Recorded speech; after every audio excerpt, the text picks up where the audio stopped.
We're going to get going with our second residential solar standard offer stakeholder meeting. Our first one was held at the end of January. This is meetings 2 of 3 on the books. The third one I'm hoping will be in June. All right. Safety moments to start out with. Since it is springtime, we are prone to flash floods, in particular Memorial Day floods. In the past year, you can see floods at the end of May from 1981 and 2015. Those were the worst ones that I found photos of. I'm sure there were plenty of smaller ones in between. We are in Flash Flood Alley. Over 500 flash floods have been reported between 2009 and 19. And 75% of flood-related deaths occur in vehicles. It only takes 6 inches of flood water to knock you over and a foot to carry away a vehicle. So stay safe, monitor your local weather, follow evacuation orders, avoid low-lying areas of water crossings, don't drive around barricades, and as a bonus, there's a flood safety fest and spring carnival at the end of April at LL Campbell Elementary School if interested. All right, and with that, I'll turn it over to Tim Harvey. Thanks, y'all. I'm Tim Harvey. I'm the Customer Renewable Solutions Manager at Austin Energy. Today we are holding the residential standard offer stakeholder meeting. I am going to figure out how to advance this slide momentarily. Okay, I guess you got to scroll now. Yeah. There we go. Okay. So on today's agenda, we're going to review the commercial standard offer because that's the closest thing we have to what we're trying to achieve here.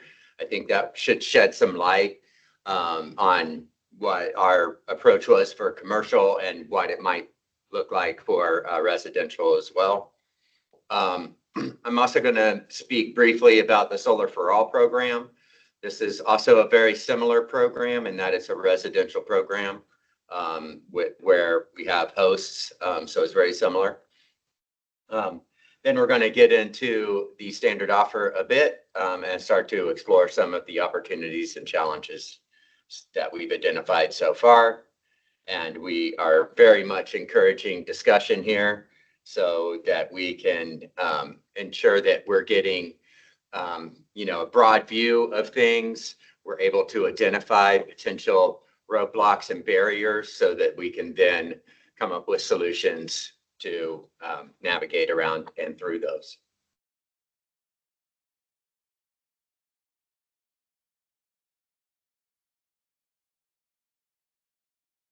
Okay, the standard offer program.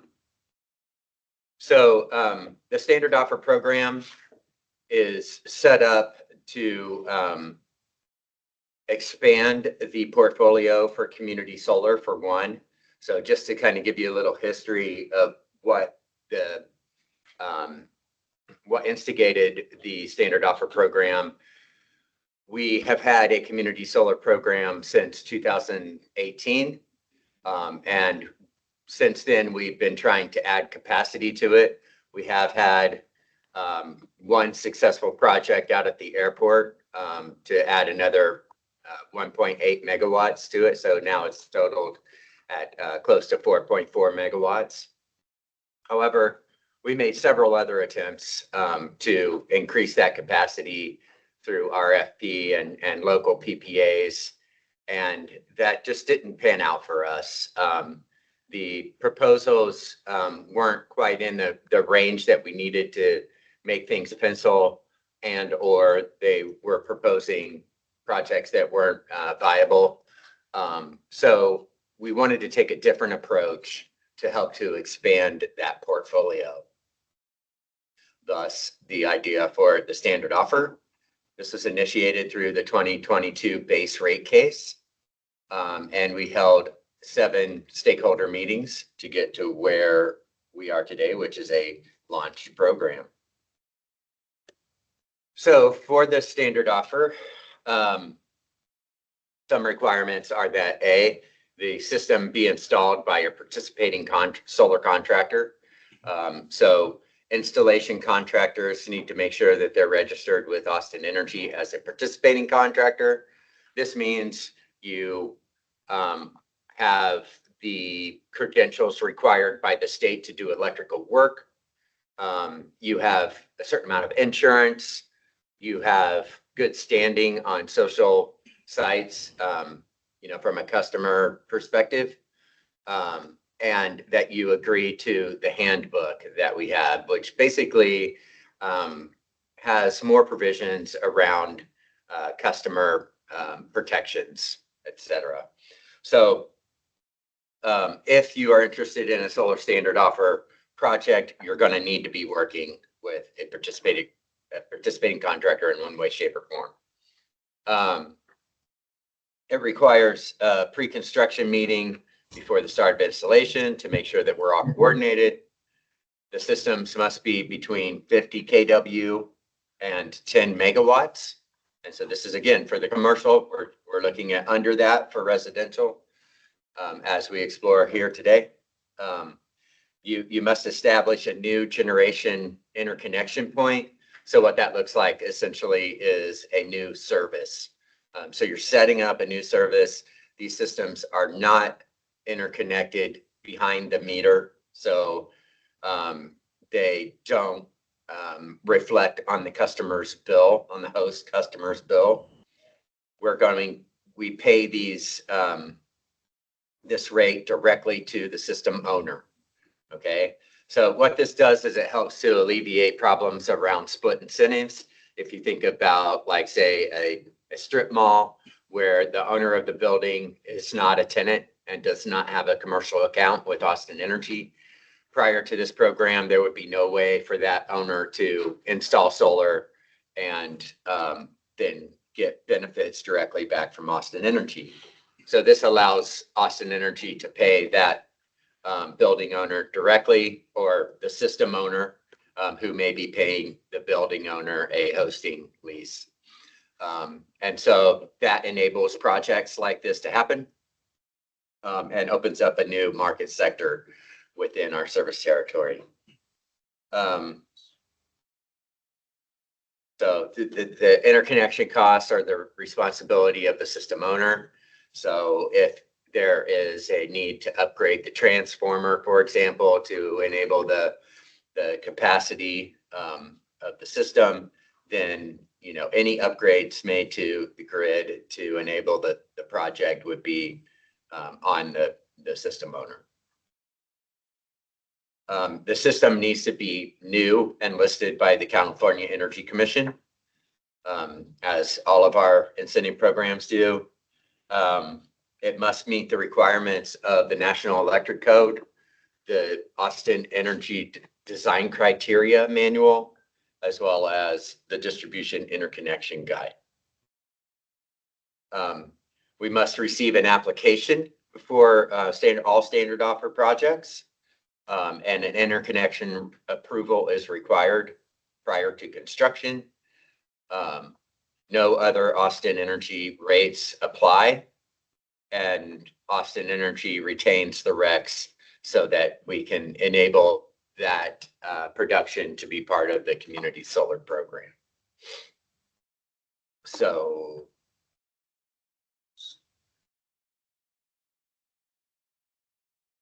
my turn to step on. Oh, there we go. So it's important to understand the rate that's behind all of this. So that's the dollar per kWh that Austin Energy pays the owner of the system. So that rate is based on Austin Energy's avoided costs. The avoided costs for solar energy in the Austin Energy distribution grid happens a few different ways. So the first way is that if we're generating energy within our distribution territory and it's serving load inside our distribution, then that's energy that we don't have to buy off the ERCOT market.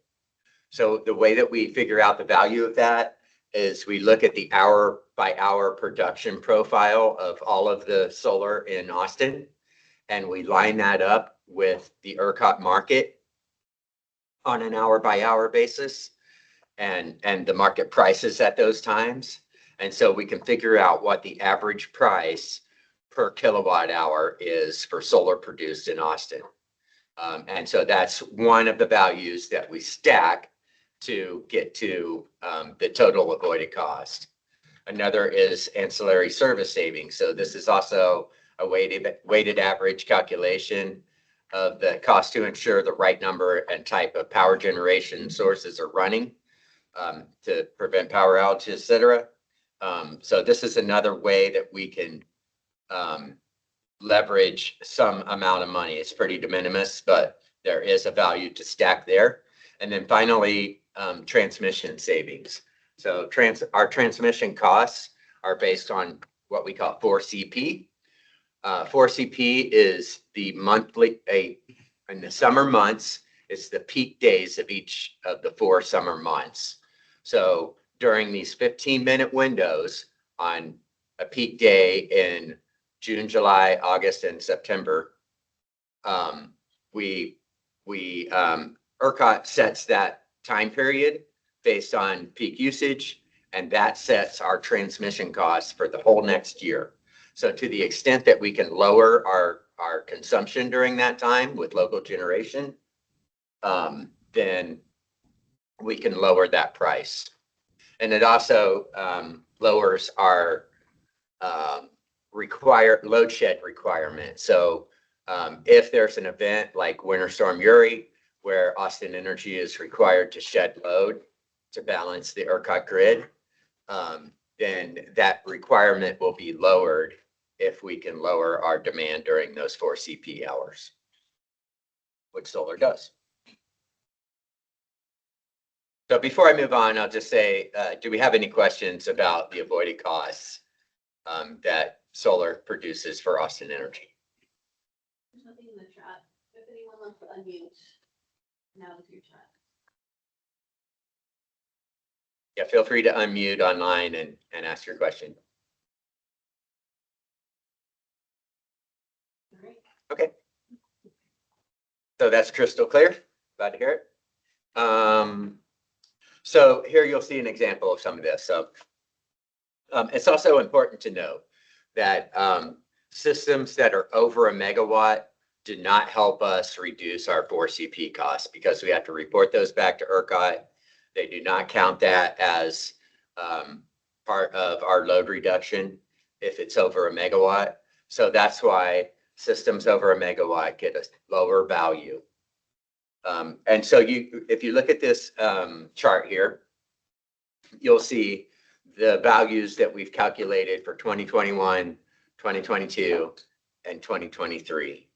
And you may notice right off the bat that from 2021 to 2022, the energy price on the ERCOT market changed pretty dramatically. So all of that is a factor of supply and demand. Supply and demand is affected greatly by weather. And there's other market conditions at play. But in 2022, we had a much more intense summer.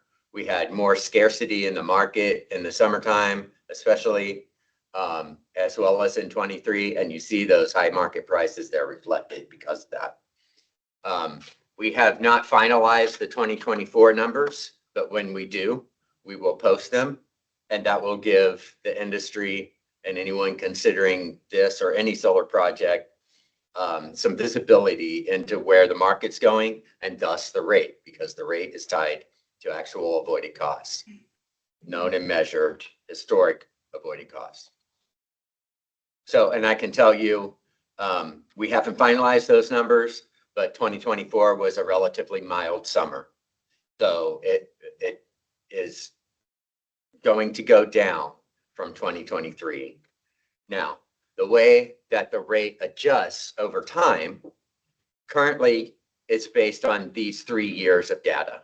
So the standard offer rate is the average of 21, 22, and 23. In March of 2026, the rate will adjust again. And then from there, it will adjust once every 3 years. When it adjusts, it will adjust to the average 5-year avoided cost for the utility. So we're going to have all of these columns filled in by March of 2026, and the standard offer rate is going to be the average of all 5 of these columns then. So, and at that time, worth noting, the value of solar will change as well. The value of solar is also based on all of these avoided costs, and it has one additional adder on the stack, which is for societal benefits. So for customer-owned systems behind the meter, they get that societal benefit. For these third-party owned systems, they do not. So I'll pause there and ask if there are any questions about this, because this is really important to understand. Because this is basically the utilities way of putting our best foot forward. We're basically passing through our avoided cost market benefits, which are not just wholesale, but go beyond that with transmission. So it's like wholesale plus. We're passing through to the market through this mechanism. So, we're not leaving any money on the table to enable low income discounts or things like that in the future. So that's something that we'll talk more about, but we need to understand that. So right now I'll take any questions. There's one question in the chat. David asks, is the 1 megawatt the DC nameplate capacity, or can you have a larger than 1 megawatt array, knowing you have losses when converting to AC? It's based on the AC output rating of the inverter. So you could go over a megawatt with the DC capacity of the system. Good question. Is there any intent to possibly more frequently adjust this rather than every 3 years? Because it seems like you already have a 5-year trailing average, so it seems kind of duplicative to do both. Yeah, I would say at the moment, no. This was negotiated at the base rate case. We had, with the previous methodology of the value of solar, we had something similar in place. And I think that the idea is to kind of smooth out the volatility of the number, give it more predictability, and just give a more solid cost signal to potential investors in solar, be it our customers and or third parties. How are you calculating the 2026 trend? So this is currently, this last column, the 2026 trend, is just the average of what's to the left. Oh, So, and 21 through 23. right, and the current rate is based on 21 through 23, and in March of 26, it will include 24 and 25 as well. Okay, so that effectively dilutes the lower price effects of 2021. Most likely, we don't know what. Yes, yeah, most likely. We'll see. It's hard to say as I said before, 2024 values are definitely less than 2023. And 25 may keep that trend, or maybe we have another hot summer and there's scarcity and those prices go up. We don't know.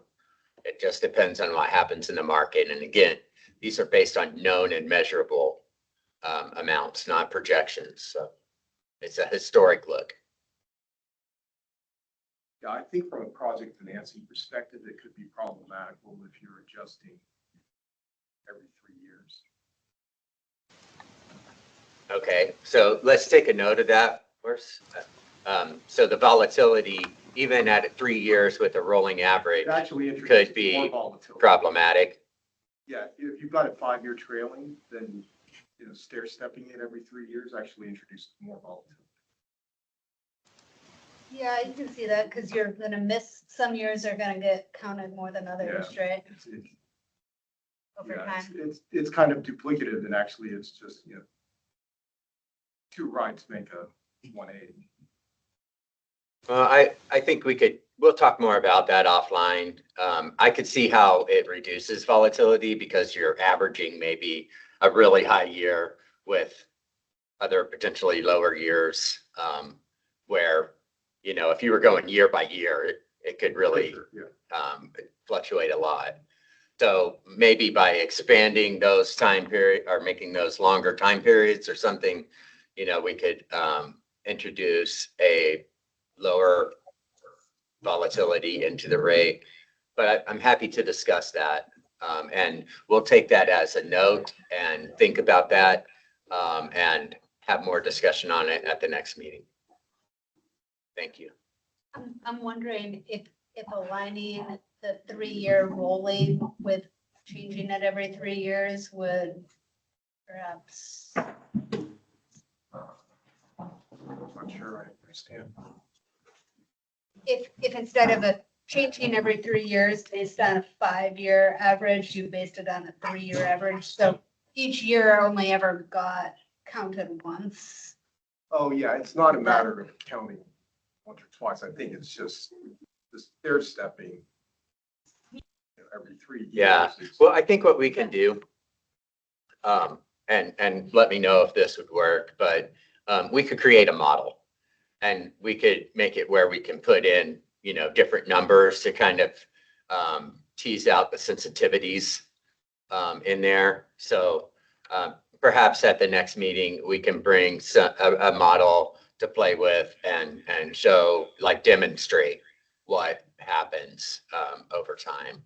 Because, well, I don't want to opine too much, but I think that the way it's set up does reduce the volatility some, and I think we can demonstrate that. But I want to keep this conversation open and bring in ideas, because I see this, and I think you do, and others as well, as I've heard, that the volatility and uncertainty of the rate will potentially, especially for smaller projects, affect the ability to finance.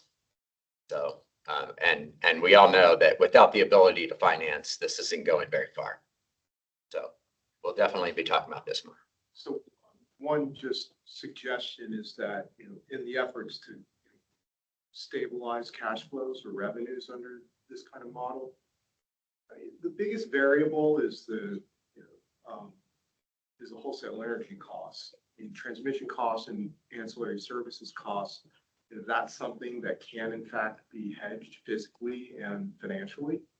And so I think that you could probably make a 20-year curve, at least on transmission and ancillary services, you know, based on your amortization of those assets and what you anticipate, you know, those future costs would be.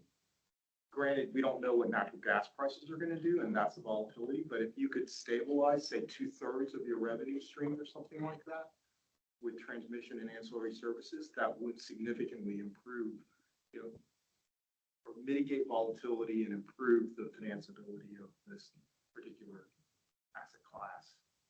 Okay. So what, I guess, let me just kind of spit that back at you and make sure I heard that right. So you're saying, like, if we could take T-cost and ancillary services, which are less volatile and more predictable, and kind of take a forward-looking approach for those and kind of solidify those results into the future of this model. And then the variable portion of it would remain the energy, because we can't predict that well. But that would help to make it more predictable and reduce the volatility. Yeah, definition around calculations is, you know, really wanted in the structured finance market. You're just trying to get some more stability over longer periods. Yeah, absolutely. Okay, just out of curiosity, can everybody hear people in the room online? Thumbs up. Yes. Good, okay. Thank you. And as a reminder, if we could just ask those on the phone to mute if they're not speaking, for a little background chatter. Thanks. All right. And then, you know, as I mentioned before, the capacity that gets installed through the standard offer program goes to serve the community solar program. And so the current community solar program design is built around the idea that Austin Energy would have fixed pricing for the community solar portfolio. So basically what we do for community solar participants now is we take their power supply adjustment fee off, which is a variable fee on the bill that accounts for the procurement of energy for Austin Energy. So that power supply adjustment fee goes off and the community solar adjustment fee replaces it. And in the current program, that fee is static. So while the power supply adjustment fluctuates with market and our costs, the community solar price is fixed, representing that fixed contract that we have for that portfolio. So what that does is allows a customer to potentially hedge into the future while it worked for the current portfolio that we have. So we set these prices in 2018 based on our portfolio costs. We locked in customers, market rate customers, so people who aren't low income, paid $0.015 premium to start with. But now they save money on every bill because the power supply adjustment fee went up. And they were able to replace that power supply adjustment fee with a fixed fee.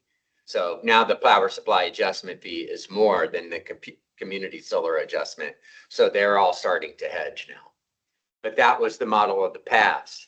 We can't do that anymore because the new procurement through the standard offer is going to be a variable rate and it's always tied to our avoided cost. So we're not, hedging at any point. We're always paying out our avoided costs. So that doesn't leave any money for us to provide some kind of a hedge benefit to customers through the program. So something to keep in mind, we're not there yet. We're hoping to get there as we start to bring on more capacity to broaden the community solar program. We're going to have to think about how that looks from a customer offering. And so we'll have more stakeholder meetings on that. So some standard offer figures. We currently have 7 projects that are encumbered, ready to go. That's 3.7 megawatts, more or less. And so those projects are ready to get installed. We also have more projects in the queue. So I think, so we have 8.7 megawatts of projects that are heading in that direction. They've submitted applications, they're getting their interconnection approvals. And so hopefully all of those projects will eventually be in the encumbered projects and turn into generating projects. So of those, we have projects ranging in size from 234 kilowatts to 715 kilowatts with an average of 400 kilowatts on there. I think there's a typo on this slide, but yeah, that would be great. 400 megawatts, that'd probably do it for us. But yeah, that's not happening. So, but we have 22 registered participating contractors that are eligible to install these projects. And then we have another 9 that are pending on the list. So good participation there. So real quick, Solar for All. Solar for All is a grant that we received, or we're receiving from the federal government, from the EPA. And it is a $7 billion grant offering to all 50 states and then another 10 territories and organizations. So they gave out 60 awards to this $7 billion.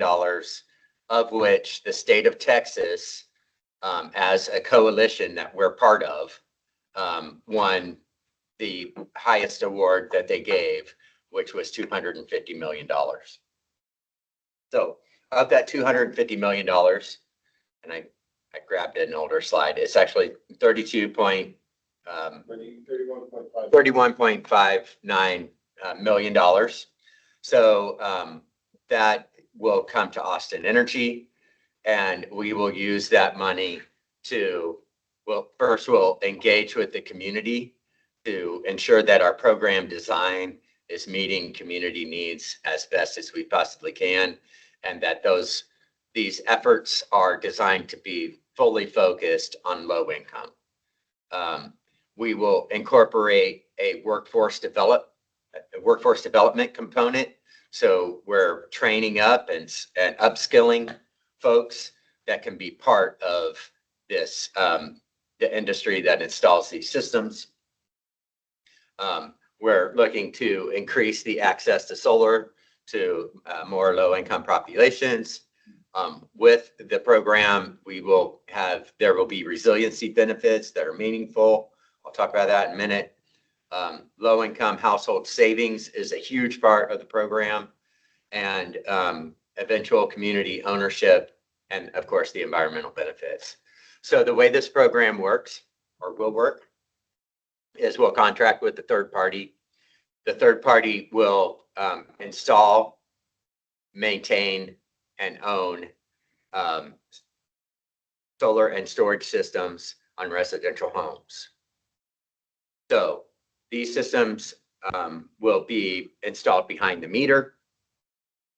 All of the energy produced from the systems will go into a community solar program that's exclusively for low income. So what we plan to do is to take that energy, we're going to identify the 3,000 most needy customers in Austin, and we're going to put them into an opt-out program so that they'll receive 20% bill discounts on top of the discounts that they already get through CAP. So this is going to really help the most needy portion of the utility by providing 20% discounts for 15 years. Now, the host customer, the customer whose house this gets put on, they have to be in a eligible area, which is based on communities that are of concentrated low income. So we want to make sure that these resiliency systems are in the areas of town that need them most.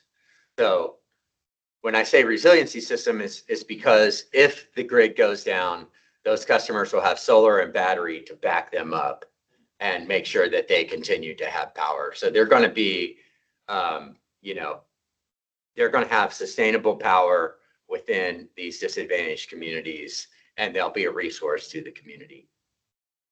At the end of the 15-year period, the ownership from these systems will flip to the host at no cost, or they can choose to have them removed.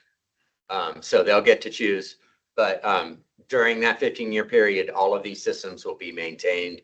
We expect that they will have a significant amount of useful life on them at the end of the 15-year period. It's going to be up to the customer to choose to do that. But if they do, then any energy produced by the system from that point forward will serve to offset their bill, just like any other solar customer. And they'll still have that resiliency benefit. So that's the Solar for All program in a nutshell. Any questions about the Solar for All program? Yes, so will people with critical health equipment need to be given priority for these backup battery systems? Yes. So we do plan, when it comes to the hosts, we plan to give priority to low income and medically vulnerable first. So that is part of the plan, but they have to be in the eligible areas of town. How you been? I was just wondering what the timeline is for putting the RFP out for the installations? Yeah, good question. We've been working on that. We hope to get that RFP out this summer, or towards the end of summer. And we hope to start installing these, beginning of next summer or late spring, possibly in 2026. Thanks. What's the status of the grant? Yeah, so the question was, what's the status of the grant? There was a point where we did not have access to the grant after the initial executive orders that went out, and a lot of things got frozen.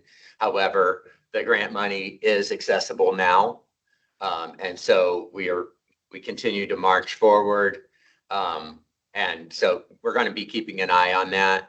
But as of today, we're able to submit invoices and get them reimbursed through the grant. So it's active and accessible. Just one more comment on that. We're being really careful about incurring costs before we know about the stability of the grant. So meaning that there are 3 hires associated with this grant. We're submitting them one at a time versus all 3 at once. In the event that something happens, we wouldn't have incurred the cost of all 3 at the same time. So that's an example of just how we're being cautious, we think, prudently going forward. So as a follow-on to that, let's say this summer RFP is released, you get it contracted, let's say third quarter of 25, would you issue the invoice for the full grant amount at that time? No, we have to submit the invoices as we incur costs. Okay. So we'll go a quarter, and then we'll invoice everything, and then we'll submit that invoice to the federal government. Well, actually to Harris County, who is the lead. Harris County will submit it to the EPA. They'll get reimbursed, and then they reimburse us, and then we reimburse we've already paid the third party by that point. Yeah. I guess the longer you drag it out, the more risk there is that the grant fund. But that's the way it's structured. Like, we don't really have a choice in, trying to, because an option would be, well, could you get all the grant money in and then you go ahead and, administer it that way? That is not an option available to us. It's a fully reimbursement model. So we're doing it the only way we actually can do it. That's great. All right, well, I can follow up with you. Oh, sorry, go ahead. Go ahead, Micah. Assuming that was Micah.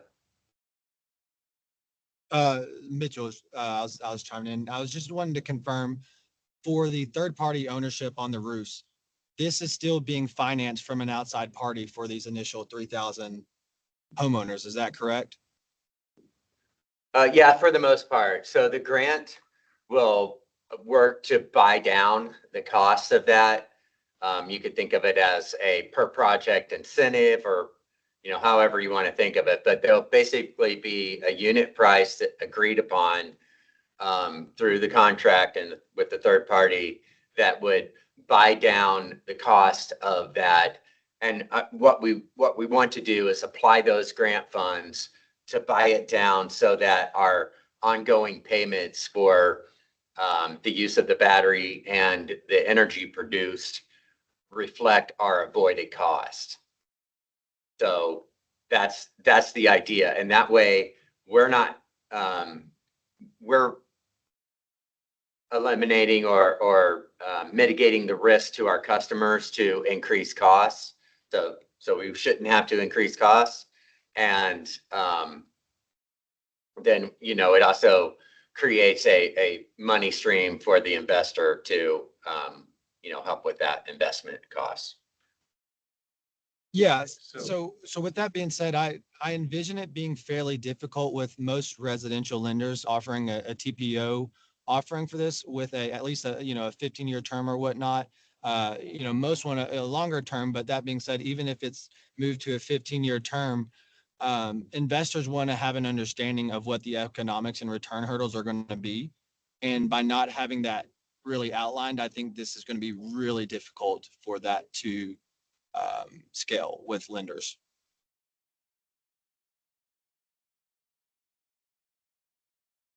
When you say without does that having make that sense? really outlined, can you elaborate on that a little bit more?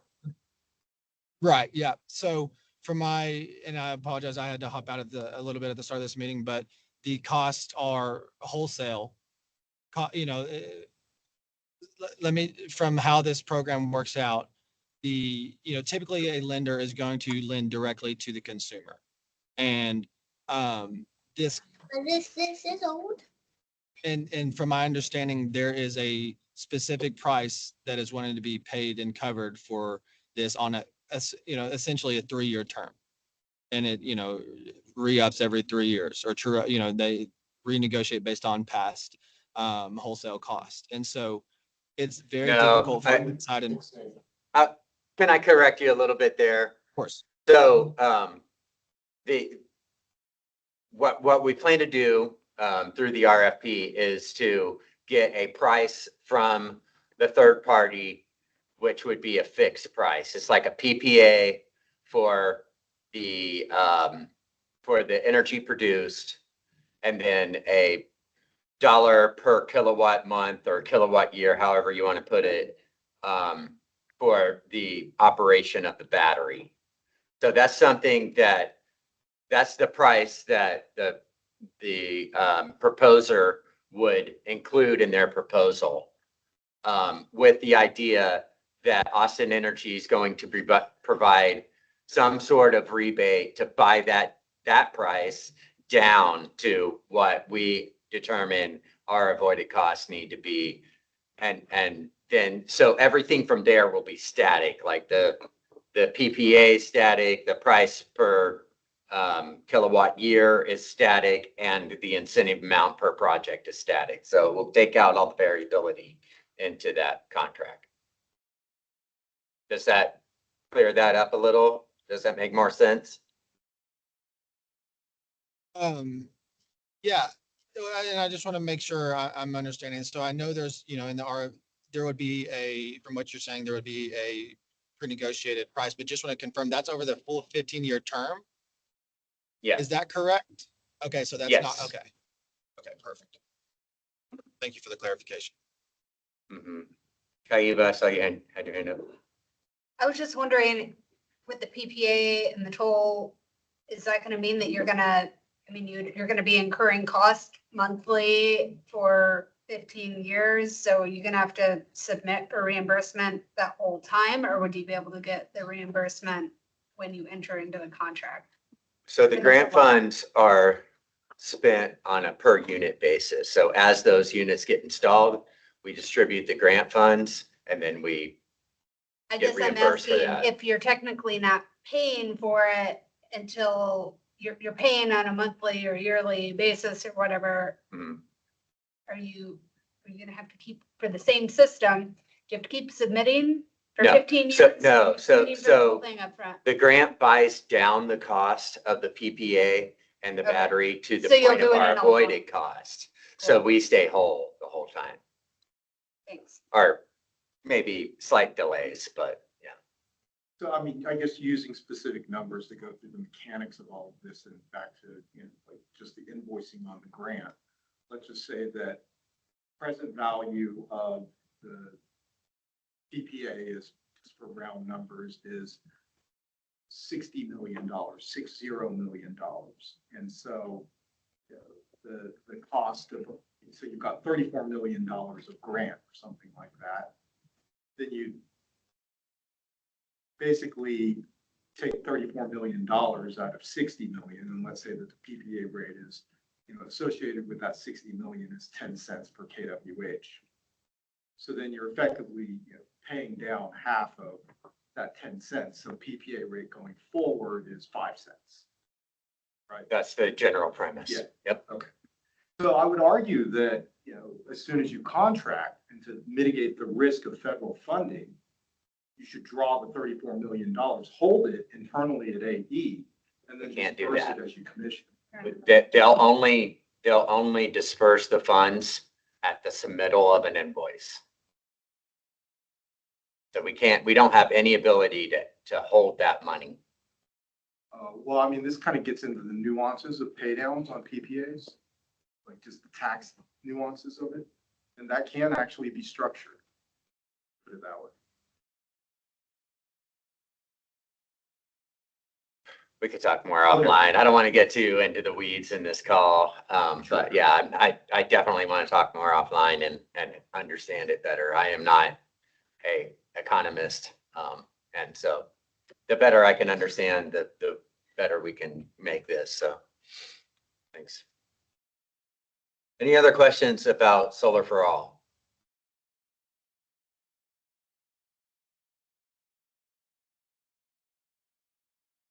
So this brings us to the residential standard offer. We had a previous meeting on January 29th. Our next meeting is set for June 18th from 2 to 3:30.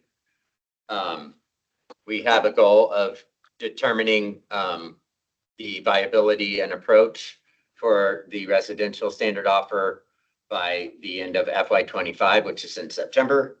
And then the potential program would launch sometime after that, while, we would likely have to build the systems to enable whatever approach we land on, and that takes some time. Oh, oops. Oh. All right. So what are our opportunities? Of course, the first one is to maximize solar penetration to help to address climate issues and environmental issues. We could potentially be creating a no-cost option for homeowners to host solar and also get benefits from that. So no upfront cost, essentially. Potential to incorporate learnings from Solar for All. One of those things, well, I'll get into that in a minute. Potential resiliency if we create some kind of battery program to go along with this offering, which I'm thinking is probably going to be key to make it all work, but we'll need to talk a lot more about that.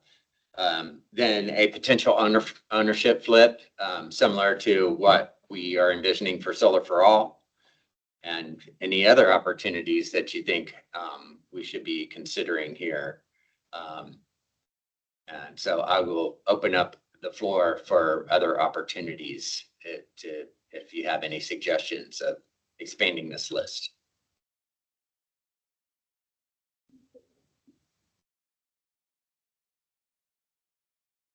Is there any interest in including a workforce development component into this program? Is that a possibility? Yes. Right. So we can add that to the list, Sam. Something to think about and talk about. We're starting to get our feet wet with workforce development through Solar for All, and I think it's really cool. The city is developing an infrastructure academy. And so Austin Energy has put $2 million into that. Austin Water put $3 million into that. We're also putting close to $1 million into it through the grant. And so, we're developing this kind of pipeline for workforce development that includes not only the training opportunities, but all of the wraparound services that especially low-income folks need to take advantage of the opportunities. So like transportation, daycare, that kind of thing. So it's very holistic approach. And I'm pretty excited about the potential there. Al Braden also says incorporating battery resiliency is key. Right. Yes, I totally agree with that, Al, and we'll be talking about that here in a moment. So the challenges. So the big one is the financing. And, we need to work with y'all to better understand how we can structure this in a way that's going to be financing friendly. And so to that end, I get a lot of information from one-on-one conversations, but I think that maybe we could create a focus group on financing so that we can, have a smaller table of folks that know more about it and start to exchange ideas on how it could work. So I'm going to have Sam reach out to y'all and ask, some key questions to see if you might be interested and can be a good contributor to a focus group on residential standard offer financing.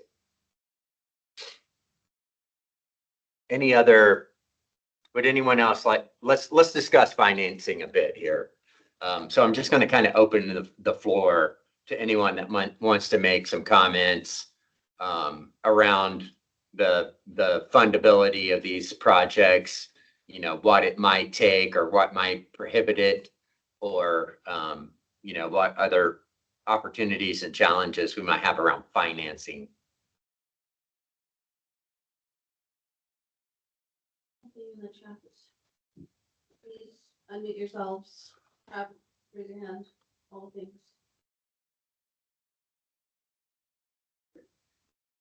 So maybe it's just too big of a group to get that conversation going. Well, if you come up with some observations and questions, et cetera, about financing, feel free to speak up at any time as we move forward. I think we still have like a half an hour, so we'll be able to answer or get into some questions here. Customer protection, consumer protection. Hey, Tim. Yes, sir. This is David from Savari. How are you? Good. You said feel free to jump in anytime. I'm sorry I didn't think of this question before, but I think that one of the key aspects to consider in rolling out these programs is the reputation of the solar industry. In other words, lease programs don't always have the best reputation, I think, within the industry and also with homeowners. And so some maybe ways that AE can help, and this is really about the financing question, because and I'm just talking off the top of my head, trying to get this in while we're on this topic. It's like, if AE can provide some sense of reputability or some kind of thing like that to the homeowner to make them feel comfortable, whether it's third-party owners or they install it themselves, just having some kind of, I don't know, marketing message or events or some communication around that, we're doing it the right way and we're here to help them and help the community and help, lower our emissions and also keep prices down and increase our resiliency, all that stuff that you're saying. If there's some way that AE could lead that conversation in the community to help them feel more trusting in the solar and storage industry than maybe they are today. And part of why I'm saying that, I'm just trying to bring it back to, and I know I'm rambling, how does that relate to financing? It relates to financing because having a partner like a homeowner or any building owner agree to a solar arrangement has a lot to do with the trust, and that has a lot to do with the cost of actually having them do it. In other words, the cost of customer acquisition. And so if we can build more trust with the community through workforce development or messages or whatever, more people will likely raise their hand, and it's less about knocking on doors or other high cost ways to get them to even be open to the idea of having solar and battery on their property. Okay, so Austin Energy marketing efforts to help build trust in the community around the program definitely is going to happen. What that approach is, we haven't figured that out yet, but I would assume that at minimum we have, some presence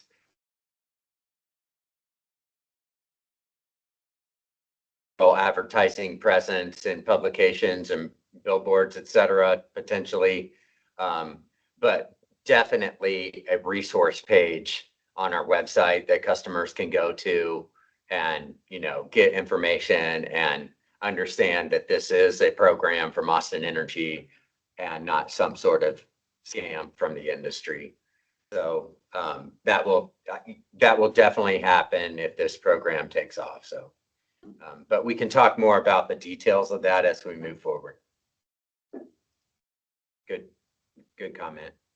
And kind of jumping into another couple of concerns I see from a financial side. A lot of lenders are looking at defaults right now. And so I think that's the credit box is getting tighter and tighter for a lot of lenders. So I think that's going to be one concern. And then also, really it's like, hey, it needs to be market competitive for lenders on return hurdles and, residential rates, to try and offer an 11 or 12 cent PPA essentially is not very, very high return hurdle for a lot of these investors. And so I definitely think it will, the pricing and credit box is going to be a big concern. Okay. Yeah, I would say that the certainty around them receiving a payment coming from Austin Energy should be a lot better than any residential customer. I mean, the chances that we're not going to pay our rate are slim to none. So I think that there's a lot of risk taken out of the investment and regards to that. So that might be something that that financial institutions look on favorably.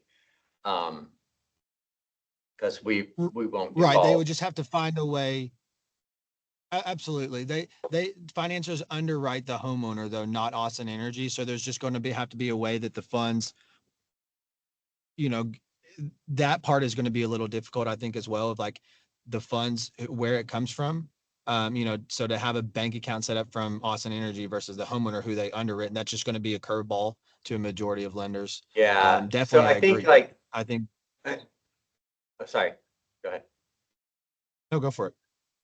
Well, what I was going to say is I think what we're envisioning is that the homeowner isn't the owner of the system. It's a third party. If the homeowner Right, but you wants still to own a system, hang on. If the homeowner wants to own a system, then it would behoove them to put it behind the meter.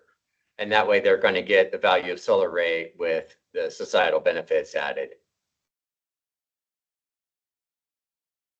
Understood. So you're imagining this as there's no underwriting essentially to the homeowner's property. It's really all underwritten against Austin Energy. Is that correct? It has to do with liens on the home. It's not underwriting, it's a lien issue. Right. Yeah. Yeah, I so can't say that that's they where- wouldn't want to put some kind of a lien on the home. Although, And that's what I'm getting. It's still going to have to apply through the homeowner.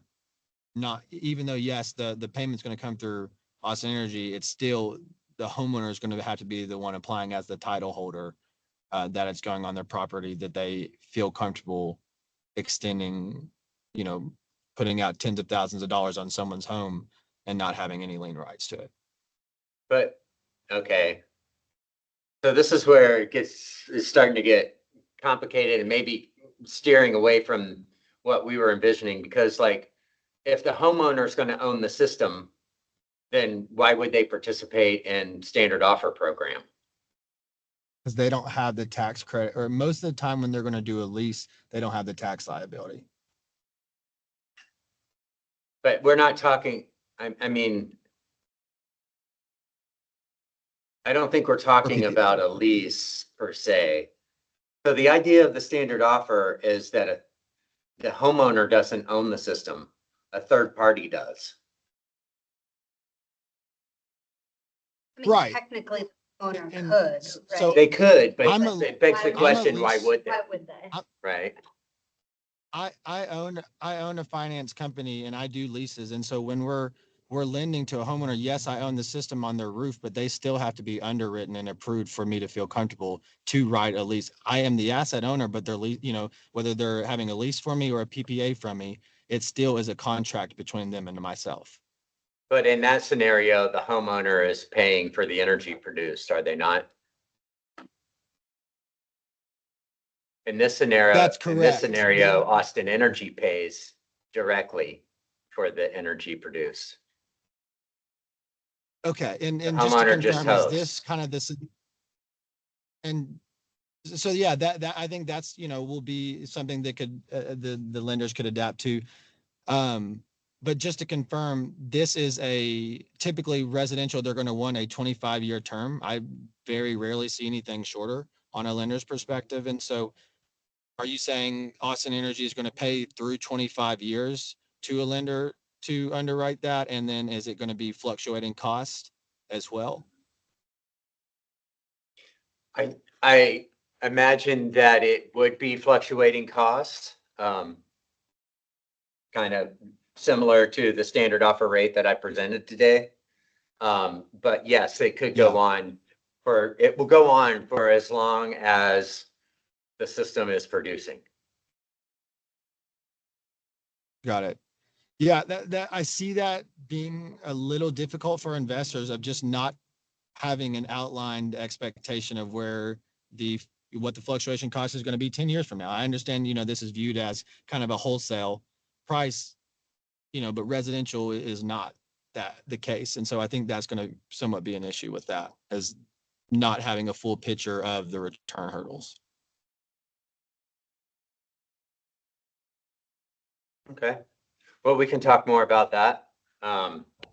It seems to me that if a bank is willing to fund a customer for a project at any kind of consumption rate or net metering or value of solar or whatever their production rate is typically for a residential customer, it seems like the standard offer rate doesn't have any more volatility than any other rate that a homeowner would leverage to get benefit from their system through the utility bills.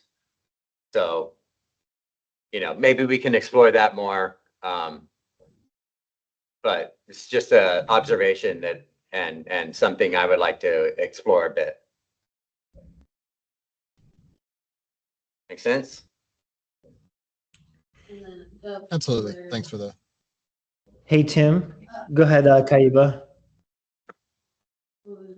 Sorry, there's stuff in the chat. Deb Taylor says for commercial and multifamily, 5 units or more residential PACE financing is available, and he drops a link. And he also says that he's happy to brainstorm in a financing group. So Deb will add you to our list. Great. Okay. And Sam, can you jot down PACE financing as something to explore? Hey, Tim, this is David again.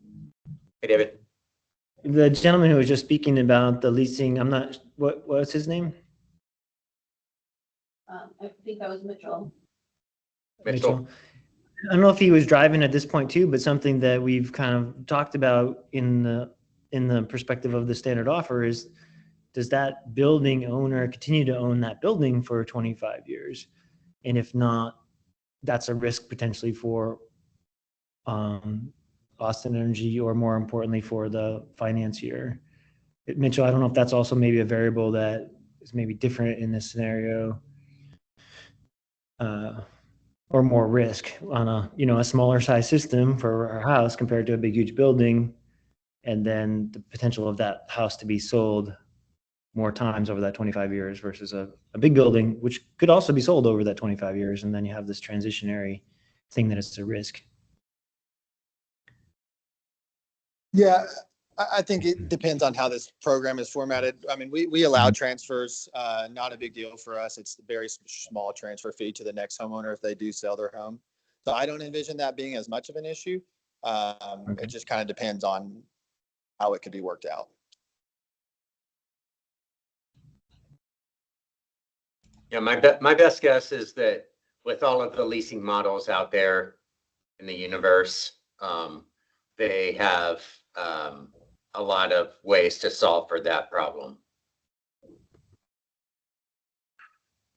Great.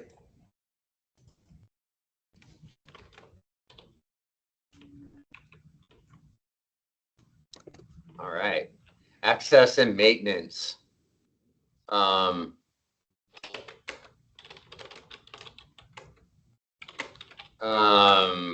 don't see this being a big issue, but again, I think that it would be similar terms that you would see in a lease where the third party owner of the system who with a solar lease is probably getting paid per kilowatt hour needs to be able to maintain the generator. And so accessing that to do regular maintenance seems like there's probably a lot of precedents for how to deal with that. Would anyone disagree? No disagreements in the chat.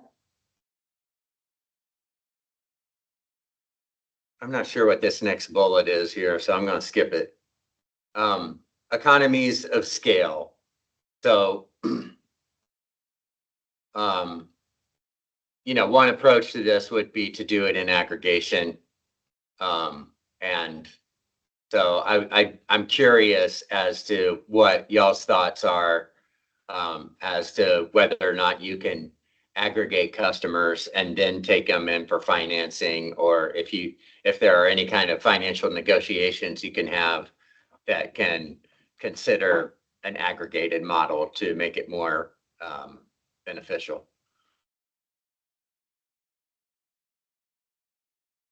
Yes, there are economies of scale through aggregation and rolling out these kinds of programs. Is the lending industry can they engage in that? Like, can Yeah, they? actually, it's strongly preferred. If you tease it out, like for instance, a tax equity facility commits on an annual basis. I mean, if you've got multi-year rollout of, let's say, a 10 megawatt program, 2 megawatts a year, you're not going to get tax equity commitments. So they want that. They want a faster pace. It And needs to be chunky and definitive. yeah, okay. So shorter terms, bigger chunks. Yeah, and that's kind of, through execution, if you have this, kind of open, fill or kill type model as you have here, instead of assignment of a, singular party to execute, then I think that that's a programmatic rollout consideration. And there are, specifically, a certain number of megawatts or a certain number of systems, to reach, economies of scale on residential systems. Okay. So that's something to think about. We'll talk about that in the focus group. So billing, I'll just throw it out there as a small hurdle. I would think it is, because I believe that we will be kind of dealing with the billing adjustments that need to be made through the Solar for All grant. And once we have those adjustments in place, then we can use them across the board. The idea of that would be potentially for residential, it could be more challenging to create a new service at residential sites. And so therefore it might be better to actually put the system behind the residential meter and then bill the customer as if it was in front of the meter, which is something that we can do. It's something that we plan to do through Solar for All. And it could just make it a bit more streamlined and easier for us, and for the sake of like permitting, et cetera, to keep everything as a standard installed system. And again, as we think about potentially incorporating batteries, we would probably want those behind the meter as well, just to make sure that there isn't equipment on the utility side of the meter that is owned by third parties. We typically don't really allow that. And so that would be a big shift for the utility, and one that I could see as a roadblock potentially. So we would like to solve this through billing and be able to put it behind the meter. So, which brings me to the next topic of battery inclusion. So, what we're thinking about, or one of the things I'm thinking about, and I'm at a very high level on this. I have practically zero buy-in on the idea, but I'm working towards that. So, one idea would be that a third party could come in with a package deal of solar and batteries.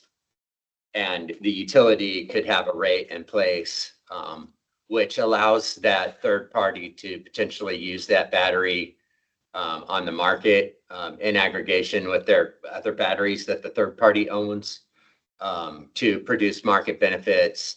Austin Energy measures that and then, passes through market benefits to the battery owner as well as, and kind of in the same way that we do for the solar generation. So this then would create what I believe would be a pretty attractive offering to the customer because they would be getting that resiliency as a benefit. We have customers out there making multi-$1,000 investments just to have backup power. And so I think there's potential that a customer may want to pay a premium for that.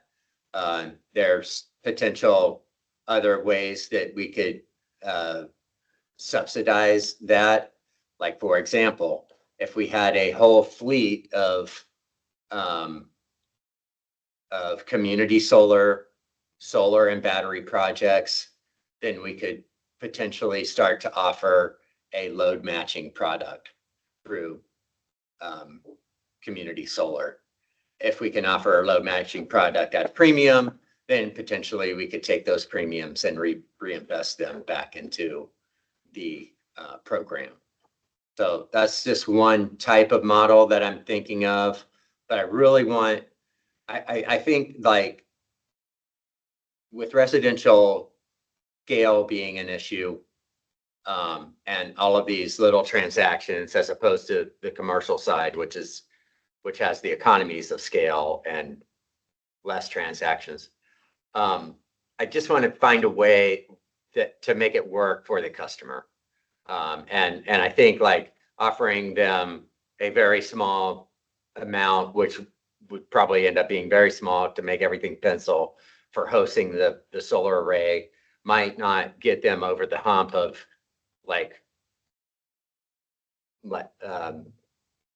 eliminating their potential to have a solar system that they own and is actually offsetting their bill. And I just think we need to sweeten the pot and make the offering more attractive to residential customers. So with that, I'll stop chattering and see if we can get some feedback on that idea. Okay, so David says Solar United Neighbors aggregates homeowners for combined neighborhood-wide projects. Good precedent for this. And then also is asking Mitchell for something. Okay. So Solar United Neighbors is one way to aggregate these projects. That's what David is saying. I'm just kind of repeating that for Sam's notes. And then just a quick note, if y'all are interested in the finance focus group, just let us know and we can add you. Yeah, you can put your interest in the chat or stay after class here if you're in the room and we'll get you on the list. Okay, Twan, did you have a comment?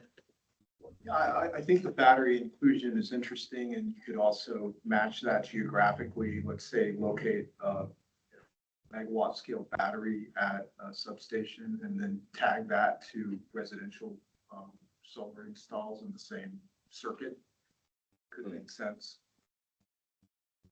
Yeah, it wouldn't be able to facilitate that same resiliency benefit, but it could have a different type of resiliency benefit.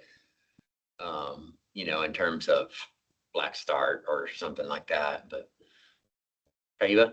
Yeah, I'll just, say again, I do think that at least leaving structuring the interconnections so that batteries are an option and allowing them to coexist with this program is really important because there's going to be, some segment of folks who that will be their primary motivation for, I think, wanting to participate. And, I don't necessarily think it has to be a subset of this program. If y'all are also developing some sort of tariff for batteries more generally in the service area. So I guess that's kind of a question, because then it seems like the customer could just participate in both programs potentially. And, maybe the way that they get compensated from the third party is with a battery or a discounted battery or something like that. So I don't know, like what your timeline is on that Well, I mean, broader battery program. it's part of the battery efforts that we have going on. So I think, and for those that don't know, Austin Energy rates right now don't really influence customers to adopt batteries by enticing them with a payback potential or really any benefit for operating their batteries. So that's something we're definitely working on right now, is some kind of a bring your own battery type of program that customers can opt into.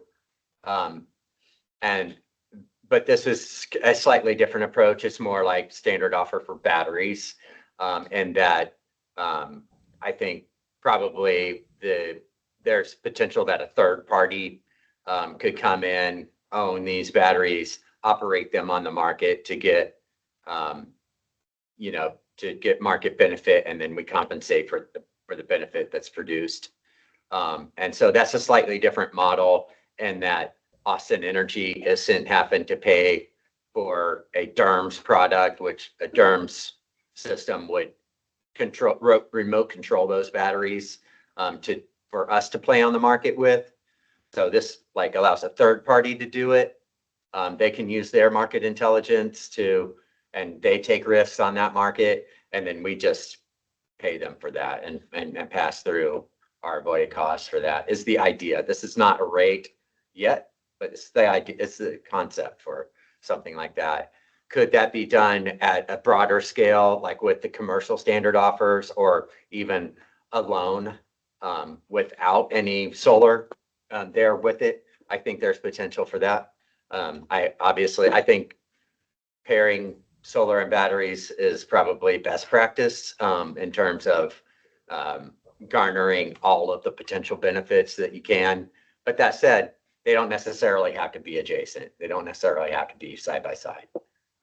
So this is something I want to explore. Timeline on that, I don't know. Like I said, this is a very new kind of idea. And I'm beginning to shop this around the utility. And so, we can have more conversation about what that looks like in the long term. But I think there's potential for that. Yeah, I mean, I guess I would say yes to both, right? I think it's nice to have different options because they work, some folks are going to want to own their own battery, some are not, and it'd be good to have both options. In terms of the DERMS, I thought y'all were moving forward with that already. Is that not happening?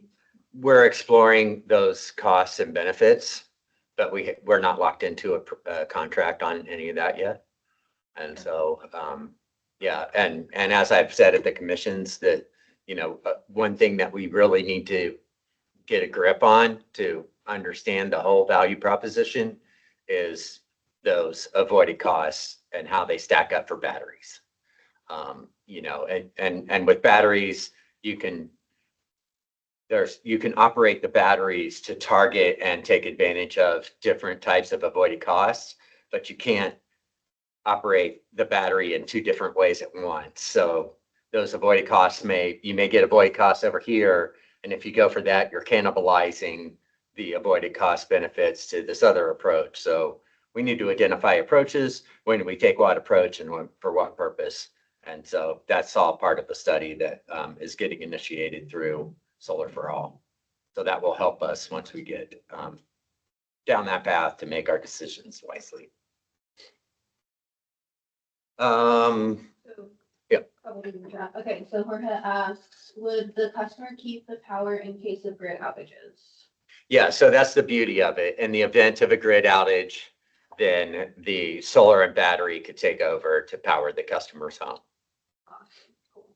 And then Shane asks, when you were just talking about we need to sweeten the pot because otherwise it's not very much money for the customer, how much money is being considered right now versus how much do you think would be needed to make it worthwhile? For the customers, I mean, that's something that the third parties would be negotiating with their customers. So, and it was brought up as a consumer protection to maybe set some kind of minimum rate for hosting a standard offer, a residential standard offer, especially because customers just aren't as business savvy as commercial customers. And so, you know, that's something that we can consider, but I think ultimately the hosting agreement is between the third party and the customer. George also says, keeping the power is one big incentive that needs to be highlighted. Noted there. Thank you, George. And then Raphael says, if this program is targeting residential rentals landlords, important to think about liability of the property owner, such as who is responsible for re-roofing maintenance and structuring in a way that reduces risks for the homeowner. Right. Yeah. So that would fall under the customer protection kind of area. And, you know, we need to develop a list of requirements as it pertains to the agreement between the host and the consumer. From in the commercial space, we're letting them govern those. But again, and for residential customers, we need to put some guardrails on that. And so that's a good consideration. Kaiba? So I both agree with the sentiment of, you know, maybe putting out a minimum rate, because definitely do want consumers to have some education. But on the other hand, like thinking about, you know, the different customers and different, you know, providers might have different needs and things they can offer, you know, like I mentioned, like for some, maybe it's a discounted battery like that, you know, and it's not a, you know, per kilowatt or whatever. So I don't know, maybe there's a way to like provide education as opposed to a, you know, strict minimum to allow for more. I'm in the same camp. I think we need to discuss all this a bit further. But again, like you said, I think the customer might be getting the benefit from just having the resiliency. Maybe that's all they want and all they need to host the system. But we want to be mindful that this is a legitimate concern and we need to solve for it one way or another. If it's through education or some kind of requirements for certain scenarios, we'll move through that and think a lot about that. One other, oh, sorry. Go ahead. I was going to say one other thing I'd like to chime in on about the potential battery solution. That's a suggestion that's definitely realistic. But really, I think another concern is, hey, what's the right product to be used here? Because I can go finance a regular solar system, for example, with Enphase, just microinverters versus a specific string inverter and a battery for the same exact cost. So depending on the battery and inverter that you're using, a lender can essentially build in a battery at the same exact cost. So I think that's one concern about talking of, hey, are these homeowners going to get, storage? That can be something that can be built in, no issue, but hey, is the product the right product? That's also a question that should be asked that's being installed.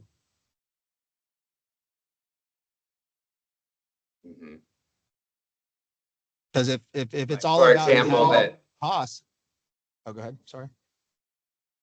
well, I was just gonna say, as an example, that some batteries have better remote functionality and ability to gain market benefit than others.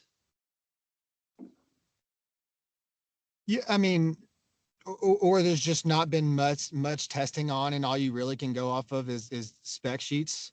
And not to go into it too far, but for example, again, if you were to like use a 10 kilowatt in phase system with whatever panels and whatever racking, like Iron Ridge and Silfab or whatever, you could keep the panels and racking and change the inverter to EP cube, and same with the 10 kilowatt hour battery, and that same all-in cost, for it'll be about $1 a watt for solar plus storage with EP cube Canadian Solar versus Enphase. Enphase it's been around for a while. It's quality product, but you can't even price a battery in for the same, not even close to. And so, if it's all just concern about cost and then potentially a homeowner having storage, there's ways lenders can build that in for the same return hurdles. I definitely think it may be something that AE wants to look into of like, hey, what's the right product also that we're going to allow, if that's a concern or not. Yeah. Yeah, we'll talk through that. I think generally AE wants to make the opportunity flexible so that companies can design their approach in the ways that they see fit, and give them that kind of free market opportunity. But I do agree that in some cases we need to put in guardrails for various reasons, and so as we look at eligible equipment from batteries, we'll keep that in mind and try to broaden our information on that and make wise decisions in that regard.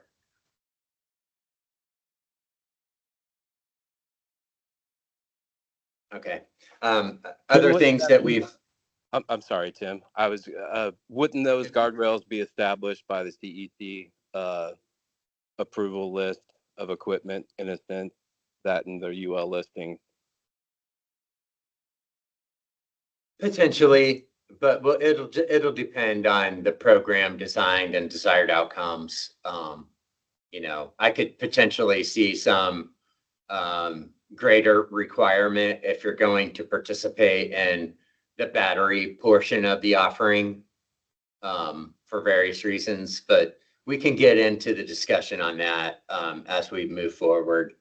We're still trying to kind of get these higher level areas that we need to explore at this point in our stakeholder process, but we will be digging into these things a little bit more as we move along. Certainly. Thanks. Right, one thing in the chat, keeping the power. Right, who would guarantee and ensure the installation, and would the equipment owner get transferred to the host after a period of time, i.e. 15 years? Yeah, so that's one of the things that we want to consider here is what does facilitating an ownership flip look like? But I would assume that if the system is third-party owned, then it should also be third-party maintained. But that's going to be up to the third party, because if the system doesn't produce, then they're not going to get paid through the rate. That said, we don't want a bunch of non-producing systems out there. So any protections we can put in place, maybe through rate design or et cetera, we would like to do that. But, I think the maintenance ultimately falls on the owner.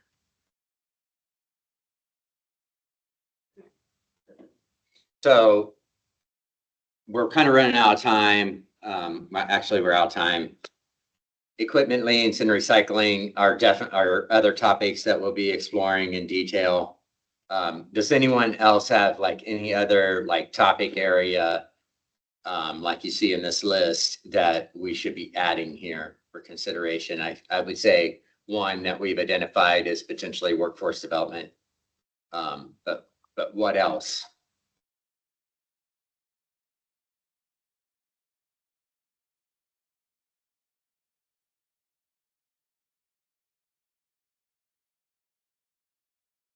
Well, if you guys have any other thoughts after, please email solarstandardoffer@oxisenergy.com.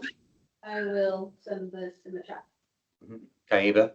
So, I mean, yeah, I think you alluded to that we would be also discussing the structure of the community solar program and how that money might flow. That's obviously a little separate than challenges with the installations, but Yeah, and that'll be a little bit further down the road. I mean, we're still quite a ways out before any of the standard offer projects start to produce, and then we have to kind of bank some before we can make an offering. But anyways, that's going to be a separate series of stakeholder meetings.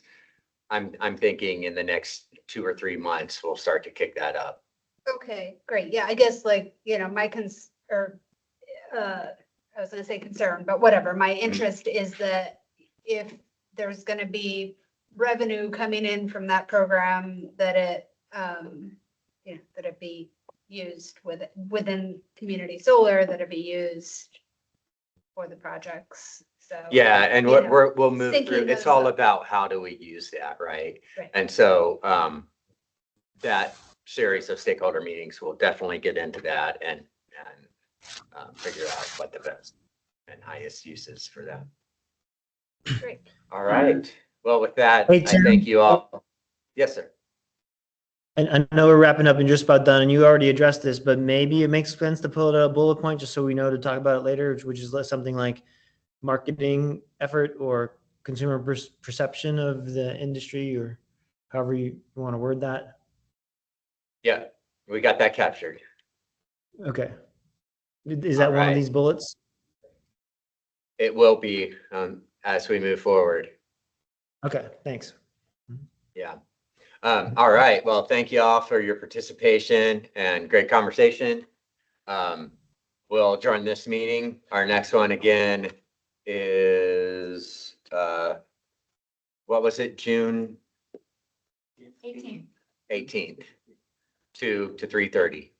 So look for an invitation coming from us. If we haven't already sent that out, we'll be sending that out before too long. Feel free to send any ideas or comments to say the box again, solarstandardoffer@austinenergy.com. Yeah, solarstandardoffer@oxisenergy.com. Put in the chat. Just let us know your thoughts. All right. One last comment from. Oh, no, just so that now includes information on this ongoing process? Yeah, just Oh, so okay. we can get Awesome. a residential. We didn't just differentiate commercial versus residential, so we're gonna keep it in one box. For now. All right, y'all. Well, thank you so much for your time, and we'll see you next time.